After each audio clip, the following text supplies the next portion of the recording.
তো hey guys মই আছোঁ এখন মেডিকেলৰ সন্মুখত আৰু মেডিকেলখন হৈছে এইখন চোতলা PHC WWCH। মই মেডিকেলৰ বিষয়ে সম্পূৰ্ণ কৈ আছোঁ আৰু দেখুৱাইছোঁ আপোনালোকে চাই থাককচোন। আৰু এই মেডিকেলখন আজি কিন্তু বন্ধ আছে আৰু বন্ধ থকাৰ কাৰণটো কি মই ধৰিব পৰা নাই।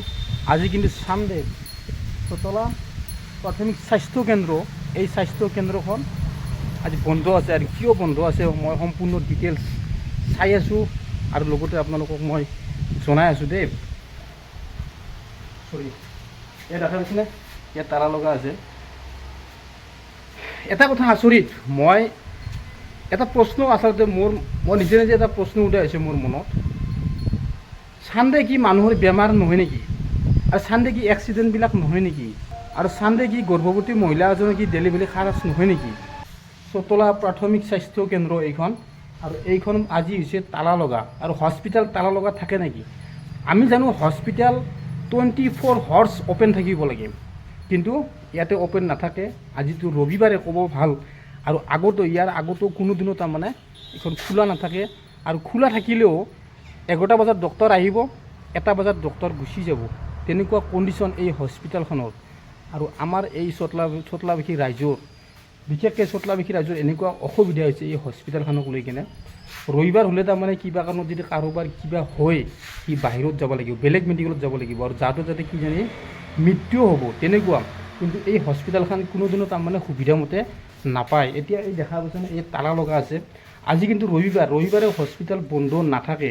আৰু কিয় বন্ধ আছে এইটো নাজানো।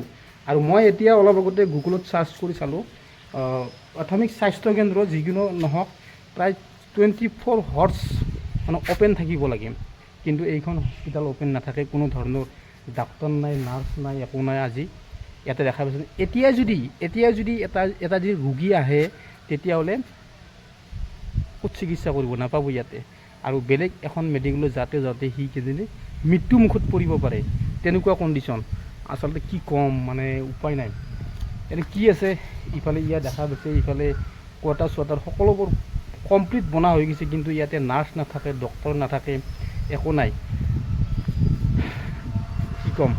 ইয়াৰ লগতে মই আচলতে স্থানীয় ব্যক্তি হিচাপে, চোতলাগড় স্থানীয় ব্যক্তি হিচাপে মই অনুৰোধ জনাইছোঁ আমাৰ স্বাস্থ্যমন্ত্ৰী মাননীয় অশোক সিংহল ডাঙৰীয়া, তেখেতক মই অনুৰোধ জনাইছোঁ যাতে এই হস্পিটেলখনৰ বিষয়ে অলপমান চালি জাৰি চায় আৰু আহে। আৰু সেইকাৰণে মই এই ভিডিঅ'টো বনাইছোঁ। কিমান এটা অসুবিধা হৈছে এই চোতলাবাসী ৰাইজৰ, কাৰণ সময়মতে কোনো ধৰণৰ ডক্টৰ নাপায়, নাৰ্ছ নাপায়, গম পাইছে।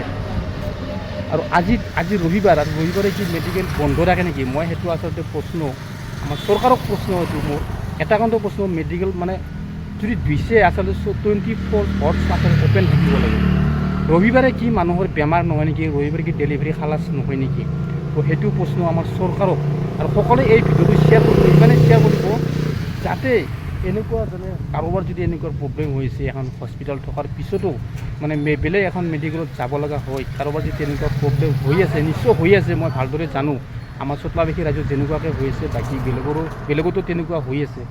কিন্তু এনেকুৱা এই চৰকাৰী দৰমহা, চৰকাৰৰ পৰা দৰমহা লৈ কিনে আজি এই ডক্টৰবিলাকে এনেকুৱা তাৰমানে কাৰখানা কৰি আছে।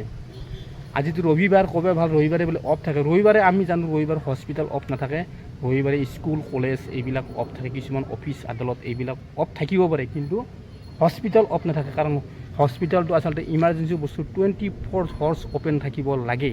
তো এইটো মোৰ অনুৰোধ স্বাস্থ্যমন্ত্ৰী অশোক সিংহল ডাঙৰীয়া, তেখেতে যাতে এই হস্পিটেলখনৰ বিষয়ে চায়।